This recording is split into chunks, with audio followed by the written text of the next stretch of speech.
Et salut à tous, on se retrouve sur une vidéo où je ferai un petit top 10 sur les faits plus ou moins connus de la guerre. Ouais, j'avais pas de meilleure idée.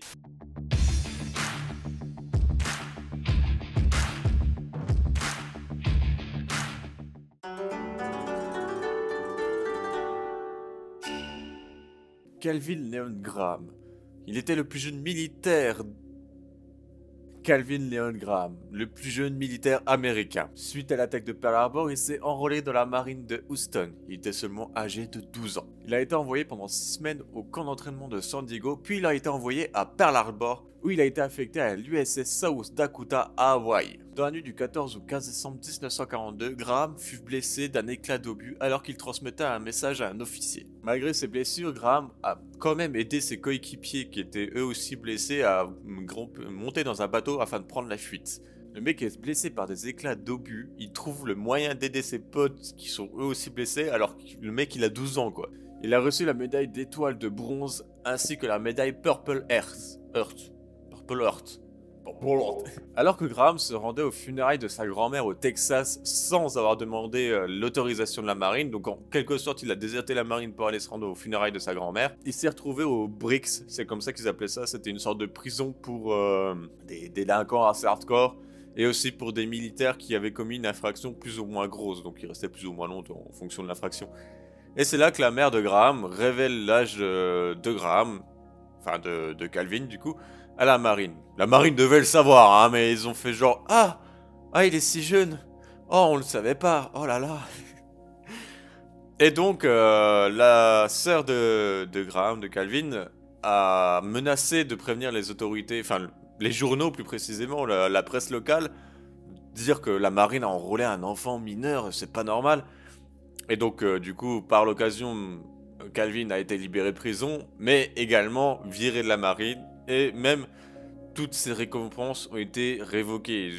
Genre, il a jamais eu une médaille, rien du tout, il a pas fait de guerre, rien, tout a disparu. Dans les papiers, en tout cas, son histoire reste intacte. Il a ensuite travaillé dans un chantier naval en tant que soudeur à l'âge de 14 ans. L'année suivante, il s'est marié et est devenu père, donc à 15 ans. Je sais pas, je pense pour l'époque ça devait être un peu plus courant. C'était jeune quand même, mais ça devait être plus courant. À 17 ans, il a divorcé, donc 3 ans plus tard, 17, 2 ans plus tard, je ne sais pas compter. Il a divorcé et il a été enrôlé dans la marine à nouveau 3 ans plus tard cette fois. Donc quand il devient majeur, du coup 20 ans, à 20 ans il s'engage à nouveau dans la marine. Mais, pas de chance, il est tombé du quai et s'est brisé le dos. Et donc voilà, l'histoire de Calvin Graham qui est quand même assez impressionnante parce que, imagine, tu t'enrôles dans la marine à 12 ans, le mec il a des faits de guerre plus impressionnants que des mecs de 40 ans. Bon après ça veut rien dire, peut-être que les mecs de 40 ans étaient juste pas faits pour la guerre aussi. Mais c'est quand même assez impressionnant, finalement il s'est cassé le dos le pauvre. En vrai ça doit être hardcore, se briser le dos, mais oh là là, ça doit être violent. Ta vie est brisée quoi, surtout à 20 ans, il avait 20 ans le mec.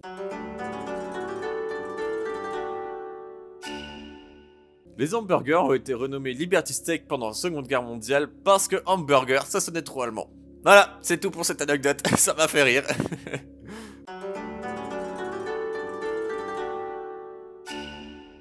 Comment 35 000 prisonniers de guerre se sont enfuis des camps de prisonniers allemands grâce à des plateaux de Monopoly? À l'époque de la Seconde Guerre mondiale, la solution que les Alliés avaient trouvée pour aider nos prisonniers, c'était de créer une organisation de charité fictive qui apportait des monopolies aux prisonniers pour qu'ils puissent s'amuser, essayer de passer le temps. Bon, je pense jouer au Monopoly pendant plusieurs années, au bout d'un moment t'en as marre. Déjà, tu fais une soirée entre potes, tu joues 4 heures, t'es là en mode ah, allez, vas-y, fais faillite, tu me saoules là. C'est tellement ça. Sauf que du coup, dans ces Monopoly, il cachait des cartes de prison, des boussoles, des petits gadgets qui permettaient de s'évader. Les gardes allemands étaient un peu cons, ils pouvaient quand même ouvrir la boîte de Monopoly, vérifier ce qu'il y avait dedans, mais non, ils le faisaient pas.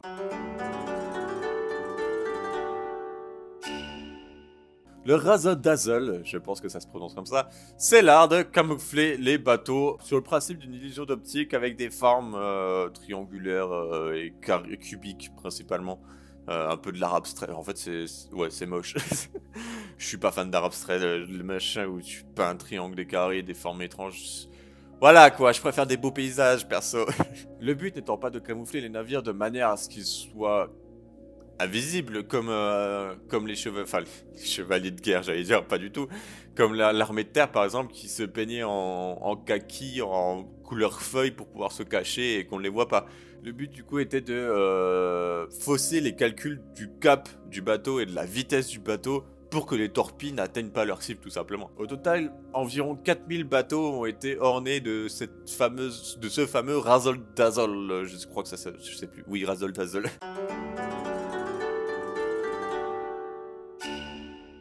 Après la victoire des États-Unis lors de la Première Guerre mondiale, une fête est organisée en mai 1919. À New York, durant la parade, de nombreuses armes sont présentées, ainsi qu'une énorme pyramide.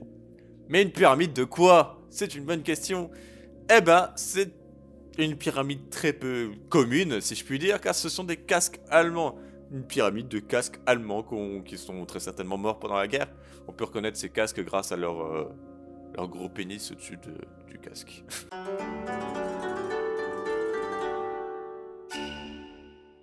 Durant la Seconde Guerre mondiale, on utilisait des pigeons photographes. Voilà, c'est des pigeons qui avaient un appareil photo qui était, je sais pas, il devait fonctionner à distance. Ça prenait des photos pour pouvoir espionner les camps adverses ou faire une reconnaissance sur des champs de bataille ou autres. Je ne pensais pas que le pigeon était l'ancêtre du drone.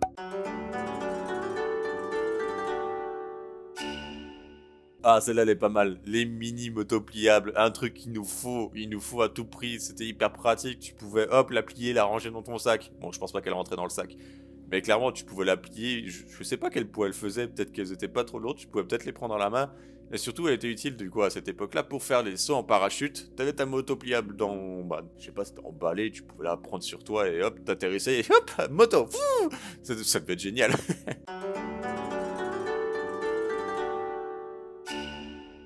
Vous avez peut-être déjà entendu parler de Hiro Onoda. Peut-être que vous ne connaissez pas ce nom, mais on a beaucoup entendu parler d'un japonais qui avait continué la guerre jusqu'en 1974. Eh ben, cette histoire est vraie. Cette histoire est vraie, bordel de merde. Le mec, c'était un taré. Il a vécu caché pendant 30 ans dans la jungle philippine, seul, en continuant la guerre seul. Le mec était à fond sur son objectif de vaincre les Philippins. En fait, il refusa concrètement de croire à la fin de la guerre et la reddition du Japon en 1945. Au début, il vivait dans les montagnes en mission avec 3 de ses camarades. Alors, il s'appelait Yuichi Akatsu, Shiochi Shimada et Kinshichi Kozuka. Oui, je suis obligé de regarder mon texte parce que ces noms sont impossibles à retenir. Alors l'un d'eux, en 1950, se rendit aux forces philippines. Il en avait marre de faire la guerre, ça se comprend. Un autre est mort en faisant face aux forces locales en 1954. Et le troisième, lui aussi, est mort face aux forces locales en 72, laissant Onoda seul dans la montagne. Retrouvé par un étudiant japonais qui faisait apparemment sa balade par ici, Onoda refusa de croire de comprendre le fait que la guerre était finie. Il refusa clairement, il était là, non, je te crois pas, la guerre n'est pas finie. Il disait accepter la fin de la guerre uniquement en recevant l'ordre de son supérieur hiérarchique direct. C'était très compliqué, parce que du coup, fallait qu'on retrouve son supérieur hiérarchique, espérer qu'il soit encore vivant, dû au temps qui s'est écoulé. Peut-être que c'était un petit vieux croulant, il avait Alzheimer, il se souvenait plus de rien.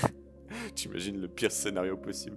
L'étudiant, lui, du coup, est revenu au Japon avec des photos de Onoda se trouvant là-bas et a fait comprendre aux autorités japonaises que fallait faire quelque chose pour ce pauvre homme. Et donc, les autorités japonaises ont réussi à retrouver le supérieur direct qui s'appelait le Major Taniguchi.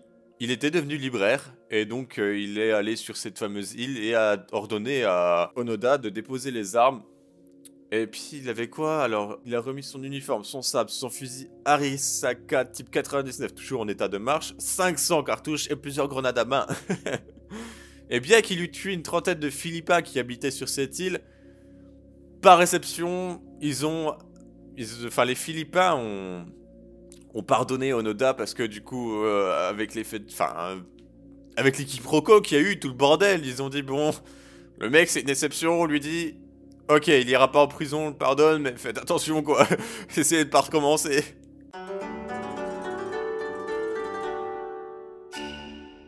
Paris, 23 juin 1940. Les forces allemandes sont entrées dans la ville il y a maintenant 9 jours. Le Condor, l'avion personnel d'Hitler, atterrit pour faire une visite rapide et claire de Paris. Il prenait environ 3 heures pour pouvoir visiter un maximum de trucs. Ouais, c'est la guerre, ces soldats sont en train de se faire s'entretuer avec d'autres gens, ils sont en train de se faire torturer ou tout ça. Lui, il en profite pour faire une petite visite de Paris. Tranquille, la vie de lumière, tout ça. Alors, accompagné d'une partie de son état-major, Hitler fait une visite de la ville lumière, comme on l'appelait. On l'appelle toujours comme ça, il me semble d'ailleurs. Qu'il ne connaît que de nom. Une visite des plus grands lieux parisiens commence alors. De l'Opéra Garnier à la butte de Montmartre, en passant par le Trocadéro, je sais pas comment ça se dit, je connais même pas ce truc, et l'hôtel des Invalides. Si Hitler visite un maximum de monuments connus à Paris, il y en a un qu'il n'a pas pu visiter. Et pourtant l'un des plus connus, si je puis dire, la Tour Eiffel. Et pourquoi ça? Eh ben tout simplement parce que les Français, les connards qui sont, ont coupé les câbles de l'ascenseur de la Tour Eiffel tout simplement pour le faire chier. Et du coup il avait environ 1500 marches à monter. Il a fait, hein, faut monter les marches. Ah, on fera peut-être pas la Tour Eiffel finalement.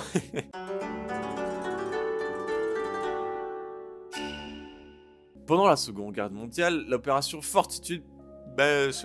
Pendant la Seconde Guerre mondiale, l'opération Fortitude prend place. Ce qui veut dire courage en français. Je ne sais pas... D'ailleurs, c'est en quelle langue Fortitude? Je vais aller voir ça. Ok, Fortitude, c'est en anglais. Je savais pas du tout. Et c'est également le nom de code collectif pour la désinformation, tout simplement. Afin de cacher l'opération en Normandie, donc le fameux débarquement de Normandie, nos chers alliés ont commencé à sortir des fausses informations en faisant croire une attaque au Nord-Pas-de-Calais, en utilisant des chars gonflables, des agents doubles et des fausses... comment on peut dire ça? Des fausses pertes de formation, des faux messages radio qui ont été interceptés par les Allemands. Ça a bien fonctionné, même très bien. C'était tellement bien organisé que même après le débarquement de Normandie, les Allemands continuaient à croire à une attaque plus forte encore au Nord-Pas-de-Calais. Ce qui montre que quand même la désinformation, c'est une chose très puissante. Et surtout l'information en général, tu peux créer une guerre juste avec des informations qui sont vraies ou fausses.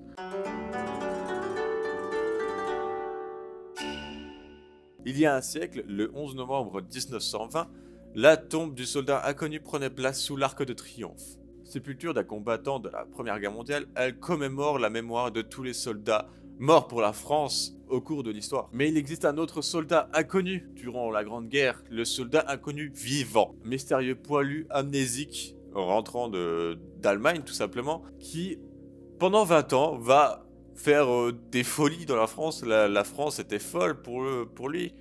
Parce que, vu qu'il était amnésique, il connaissait pas sa famille, il était du coup enfermé en asile et des centaines de familles allaient le voir en espérant en essayant de le recruter dans sa famille littéralement, en prétendant que c'était le mari de la personne morte au combat, le père d'un tel mort au combat, le frère d'un tel. Et tout le monde venait en mode « Ouais, c'est mon frère, je le veux! Ah, c'est mon mari, je le veux !» Non, non, il est amnésique, mais vous êtes tellement advenu qu'on saura jamais qui est sa vraie famille. C'est assez dingue parce que les gens en fait ont plus détruit qu'autre chose parce que du coup sa vraie famille serait venue. On aurait peut-être pu essayer de prouver. Je sais pas si à cette époque on faisait des tests ADN ou je sais pas quoi, mais ils auraient peut-être pu prouver que c'était vraiment de la famille. Alors que là, des centaines de familles qui viennent, ils vont pas s'amuser à faire des tests sur tout le monde. Puis si ça se trouve, le gars il en pouvait plus, il était là en mode laissez-moi tranquille. C'est un truc de dingue. Bon, et bien voilà, j'espère que cette vidéo vous aura plu. Bon, c'était un top 10, c'est assez banal comme type, mais je m'amuse bien à faire ce genre de vidéo, je m'amuse bien, et si ça vous plaît, tant mieux, et n'hésitez pas à me proposer des trucs à faire, ça a un grand plaisir. Sur ce, je vous dis passez une bonne journée comme d'hab, et à la prochaine.